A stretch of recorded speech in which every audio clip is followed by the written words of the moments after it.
the station working for you. This is WRTV News at 11, streaming now. A pond or an ice rink. That's what residents say they face when they walk out of their apartments at a complex on the west side. Thanks for joining us here at 11 o'clock. I'm Mark Mullins. And I'm Amanda Starantino. Adding insult to possible injury, tenants say they're getting nowhere in their request to get the problem fixed. WRTV's Cameron Riddle is working tonight to get answers. Vance Donahue is just about fed up. Every time it rains or snows, the sidewalk and the courtyard between his apartment and his car turn into a shallow pond, and of course in the winter, an ice rink. This morning when I went out to go to my appointment at 4:30, the whole sidewalk is ice. Donahue has a number of medical issues that already make it hard to get around. He says even after maintenance crews shovel the snow, the standing water turns to ice and makes it dangerous and difficult to get to his doctor's appointments and impossible to bring in his own groceries. He says for the past 10 months, he's been complaining about the issue to the management team at the Legends at Speedway apartment complex, but his calls of concern don't seem to do much good. I don't want, when I call them and ask them to call me back, to call me 4 days later, 3 or 4 days later. That doesn't show that they're trying. Donahue, who uses a cane or sometimes a walker to get around, is not alone in his concern about the path to his apartment. His neighbor Colleen Kelly has a lot to say about it. I hate it. The water gets under the sidewalks and makes the sidewalks unstable so that when you walk on them, then you feel the water bubbling up. And I'm an amputee, a leg amputee, so I feel senses differently than people do, and I can feel the shifting of the sidewalk. Both Donahue and Kelly say they know what appears to be a drainage issue isn't a simple fix, but both say just walking outside of their homes can be scary. They are speaking out now in hopes of sending an even louder message to the apartment management team. I don't want to miss dialysis just because I can't get to the car, but I surely don't want to break a leg or re-break my shoulder or worse yet, hit my head on something and end up dying. Cameron Riddle, WRTV. Donahue says he has been told numerous times the issue would be taken care of. WRTV reached out to the complex's management team twice today, and at one point was told management had already talked with Donahue, but we did not receive a call back with details on plans to fix the problem. We will keep track of the issue and let you know what happens. Now to the forecast here on this Friday. WRTV Chief Meteorologist Kevin Gregory is tracking another round of snow. Kevin. It is a dry Friday night, Mark, but it changes tomorrow evening. We'll get to that as light snow comes in ahead of the Arctic blast that we've been talking about for a while. Partly cloudy skies now. We'll have some sunshine to start your Saturday. So here are your headlines. Increasing clouds tomorrow. After around 7 tomorrow evening, snow chances will increase. The potential's there for 2 to 3 inches of snow, and you can see prime time will be late evening into the early overnight tomorrow. 6 o'clock in the evening, some snow across western Indiana. Then you see it start to spread to the east by 11 o'clock tomorrow night. All of us with light snow. What happens after the snow? We'll talk about that in just a couple minutes. Mark? Well, public schools across central Indiana are getting ready for annual standardized testing, but many teachers and school administrators are hoping the State Department of Education decides to take into account this unprecedented school year when it comes to ILEARN requirements. WRTV's Cornelius Hawker shows us why a teacher is glad that school leaders are pushing for changes to help students during this challenging time. Third grade teacher Michelle Justice Hobbs doesn't think the state's ILEARN testing should go ahead as planned. A standardized test in the most non-standardized year that we've ever had, really is a stressful thought for those kids. That's why she was happy to see the letter sent out by her superintendent and 7 others in the area asking the Indiana Department of Education to reconsider the ILEARN requirements because of circumstances caused by a once-in-a-lifetime pandemic. So appreciative that our superintendent and the other superintendents in the area did that. because I can't even imagine, doing testing under the circumstances. The superintendents want the Department of Education to know the ILEARN requirements could take away even more valuable instruction time. They're also worried about staffing shortages and getting it all done in the testing window. Every year, testing is a stress. I won't lie about that. But under the circumstances, I wholeheartedly agreed when I saw that letter. Michelle is also considering the challenges as a mother. Her 7th grader, Emma, has had to make a lot of adjustments, some of which wouldn't be possible without great teachers. The teachers are doing an amazing job. Like I said, she's in a hybrid model. So she's every other day virtual and she's every other day in the classroom. And they have done tremendous under the circumstances. This new situation is working, Michelle says, but ILEARN requirements would throw a wrench into this delicate balance that's been created. That's why she's hopeful the Indiana Department of Education will make some changes to ILEARN testing. To take one of those stressors away from them would be amazing, not just for the kids, but for their families too. Working for you, Cornelius Hawker, WRTV. Well, Michelle is also concerned about students who may have lost a loved one to COVID-19 or are feeling the financial toll of the pandemic. So far, no word from the Indiana Department of Education on any changes to the testing requirements. Teachers across Indiana are calling on Governor Holcomb to rethink his COVID-19 vaccination rollout. It is still scary to come to school every day with kids who are wearing their masks down here, even adults who are wearing their mask as a chin guard. Many teachers are back in the classroom and working with kids. Because of that, some tell WRTV they want an opportunity to get vaccinated. Under current guidelines, teachers are not eligible. Governor Holcomb has said he wants to prioritize those who are most at risk of hospitalization or death from COVID-19. For Susie Lebo, the president of the Avon Federation of Teachers, that answer is not good enough. To say, well, sorry, you're just not important enough for us to vaccinate you. We really want kids to stay in school, and we really want you to be in school, and we want kids to be 100% in person, and just say, yep, it's fine. You're not going to get it. You're not. It's fine. It's fine. It just doesn't fly. Governor Holcomb says state leaders meet regularly to discuss the vaccination rollout. And right now in Indiana, anyone age 65 and older, long-term care residents, first responders, and healthcare workers are eligible for the COVID-19 vaccine. You can make an appointment by going to ourshot.in.gov or by calling 211. Supply is limited. If you cannot get an appointment right away, you are encouraged to check the website often. Another major corporation is offering employees a bonus for getting the vaccine. Kroger says it will give a one-time $100 payment to associates who get vaccinated for COVID-19. To get the payment, employees have to get the full manufacturer recommended doses. Kroger will also give workers a $100 store credit and 1,000 fuel points. Associates who cannot get the vaccine due to medical or religious reasons can get the payment by doing an educational health and safety course. Dollar General, Trader Joe's, and Instacart are also offering incentives. COVID hospitalizations continue to drop statewide. As of yesterday, there were 1,446 COVID patients across Indiana. You can see from this graph that is down significantly from December and early January. There are 1,529 new positive cases, according to the latest update from the State Department of Health, and 49 new deaths, bringing the total since the start of the pandemic to more than 11,000 Hoosiers. WRTV is committed to helping families honor and remember each one of the lives lost. This was a man that I never heard him say the word no. He was there for every single person, every one of my friends, and just the person that everyone called. And I did not want him to die alone without at least being on the telephone. Amy Sloan describes her father as a dad to everyone. She also says he was a protector and a provider. Charles Henderson ran his own business and even built the family's house with his own two hands. Sloan says he got sick last March when there were still many unknowns about the virus. After 10 days in the hospital, he died at the age of 64. Now the family is honoring him by wearing masks with his nickname, Charlie Charlie, printed on them.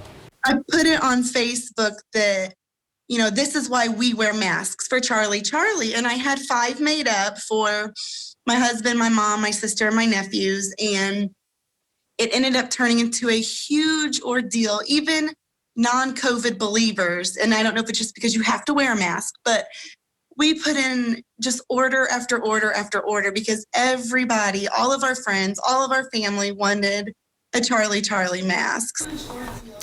Sloan says they've made nearly 80 Charlie masks. If you have lost a loved one to COVID-19 and you want to share their story, contact us at facesofcovid@WRTV.com. There's a new effort to fight a different devastating crisis in Indiana. The state's Family and Social Services Administration and the organization Overdose Lifeline, Inc. are teaming up to roll out Naloxone box units in every county. These boxes will give more people 24/7 access to naloxone, the life-saving drug that can reverse an opioid overdose. Here's how the boxes work. Anyone who is concerned about themselves or someone they care about experiencing an overdose from an opioid, they can come to this box 24 hours a day, 7 days a week, and get the overdose reversal drug without needing to talk to an individual. It removes the barrier. Justin Phillips is the executive director of Overdose Lifeline. She says this is one strategy to support Hoosiers who are struggling with addiction. Getting naloxone to people in need is especially important now because access is more limited due to the pandemic. Each box will have 6 to 8 doses, instructions, and referrals on treatment. Businesses or community groups can request a naloxone box to be installed in a highly visible area.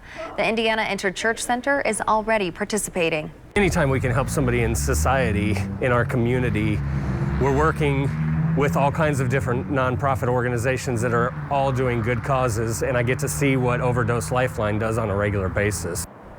For more information about the program, go to the WRTV app and click on this story. There you can also find recovery resources. If you or someone you know needs help right now, call the Indiana Addiction Hotline at 1-800-622-4357. Coming up, what comes next in Congress after Democrats approved a measure that will allow them to pass the president's $1 trillion COVID relief bill without reaching across the aisle.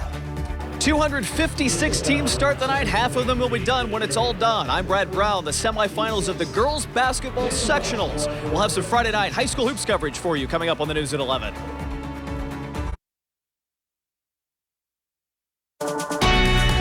From the station working for you, this is WRTV News at 11, streaming now.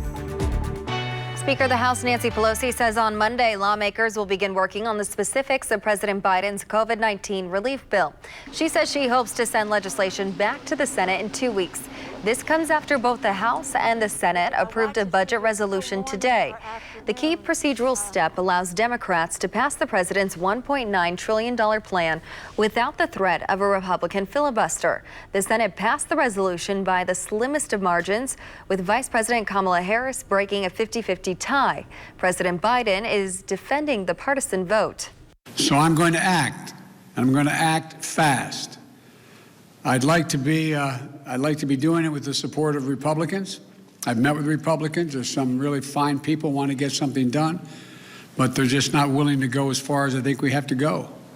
I've told both Republicans and Democrats that's my preference, to work together. But if I have to choose between getting help right now to Americans who are hurting so badly and getting bogged down in a lengthy negotiation, or compromising on a bill that's up to the crisis, that's an easy choice.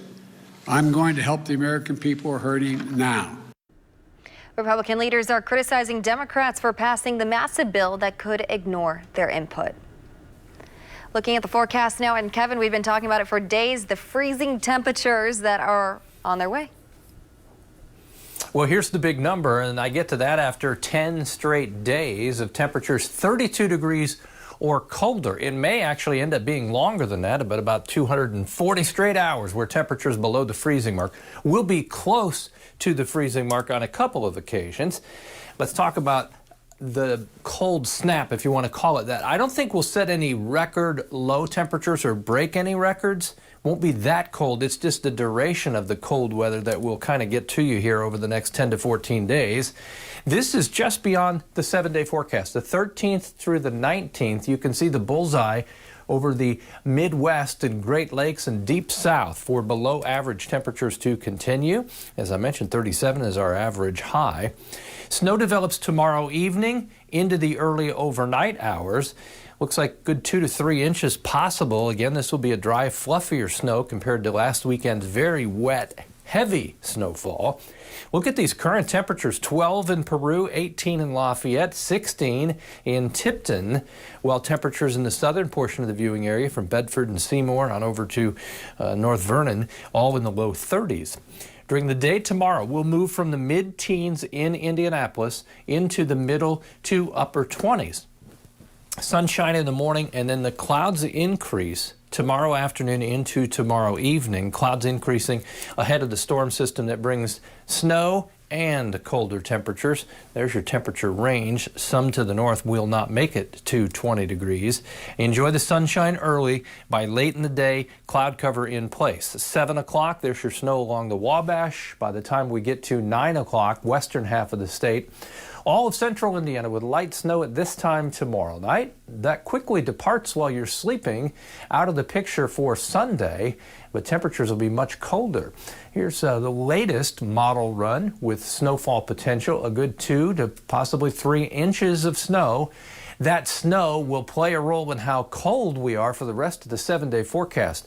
That cold northwest wind into the morning hours on Sunday, and look at these low temperatures just above zero in Lafayette, Kokomo, and lower single digits elsewhere on the Sunday morning. 7-day forecast, you can see it stays cold the entire way. Still some light snow possible Monday and then Thursday of next week. Temperatures on the cold side until further notice. I guess that's one way to put it.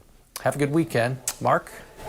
You too, Kevin. Thank you. Like so many things during the pandemic, the Super Bowl will be much different this year. ABC's Rena Roy shares what you should expect on Sunday. A Super Bowl showdown this Sunday, arguably one of the greatest matchups of quarterbacks in Super Bowl history. It's been a lot of preparation. This whole time it's been really hardcore prep, and now we ultimately have to be confident what we're doing and go out there and get the job done. 43-year-old Tom Brady now with the Tampa Bucks and in his record 10th Super Bowl, hoping to take home his 7th win up against 25-year-old defending champion Patrick Mahomes and the Kansas City Chiefs. I'm focused on this game right now, trying to win this 2nd Super Bowl and be able to hold that Lombardi trophy and have that 2nd ring.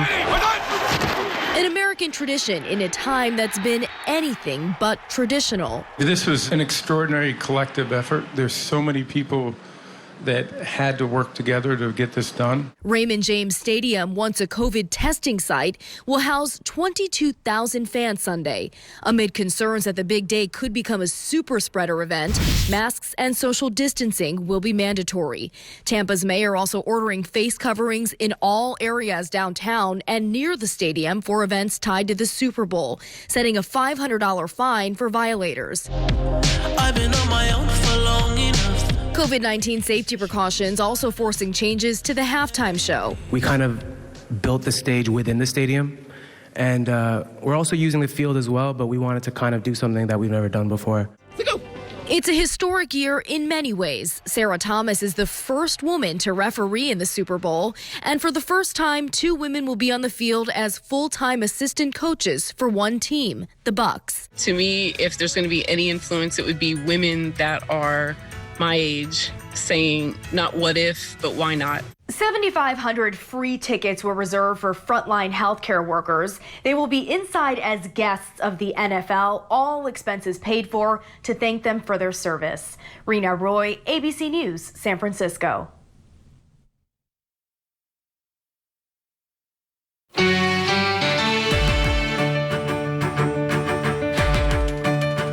Sectional semifinals. We get a look at the state's top-ranked team, North Central taking on Lawrence Central. The Panthers looking every bit like the best team in Indiana tonight. They rattled off 21 straight points in the opening quarter. Meg Newman finding Ramiah Elliott underneath. She flips it up and in. North Central just keeps attacking from every angle. Destiny Hooks with a nice behind-the-back dribble, able to take it all the way in for the finish. The lead was 26 at the half. More in the third quarter. This time it's Newman working the post. A nice turnaround jumper from the senior. And then they all connect for another nice play. Hooks to Newman to Nakiah Hunter on the baseline, part of a 71-28 win as North Central improves to 23-2. You know, we are a united team. You really can't. I think what makes us so difficult is that we've had 6 different leading scorers throughout the season. So, we don't have just 1 or 2 you can stop, because then the others are going to step up. Game 2 had the defending 4A state champs, Lawrence North, taking on Cathedral. The Wildcats building a double-digit lead early on. Jayla Smith finds Sydney Hughes inside. She scores in traffic. Cathedral would come back and make a nice run in the second quarter. Katie Bremer finding Darren Ely underneath. She's wide open for 2.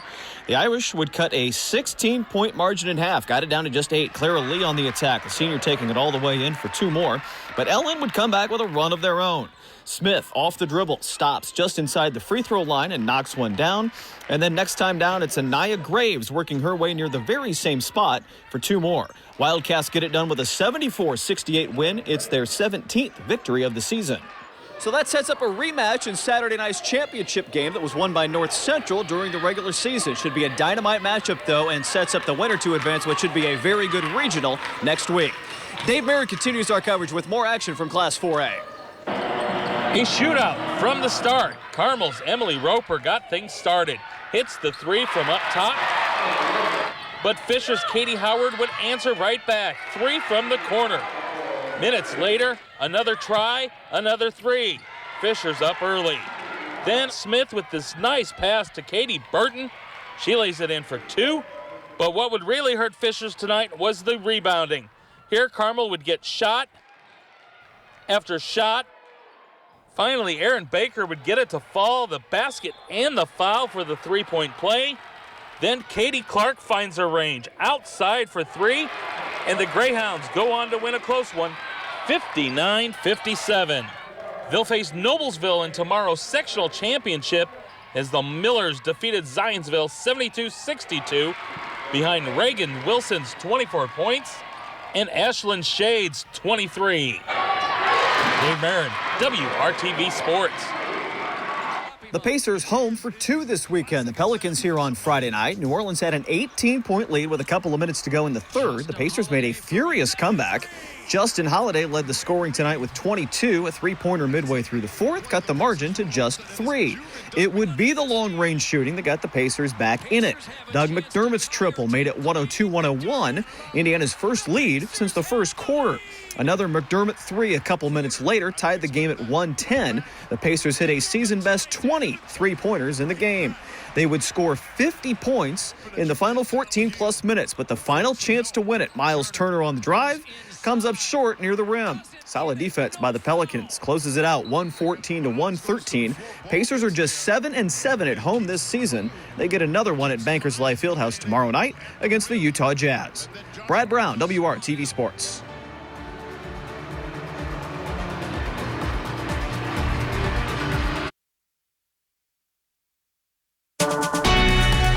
From the station working for you, this is WRTV News at 11, streaming now. More sunshine around for the first part of your Saturday. Clouds will increase in the afternoon, leading to the snow. Temperature hits 28. It won't be as windy, that west wind around 10, and there's your snowfall potential anywhere from 2 to possibly 3 inches tomorrow evening, basically between 7 p.m. and about 2 a.m. Have a good weekend. All right, bring it on. Good night.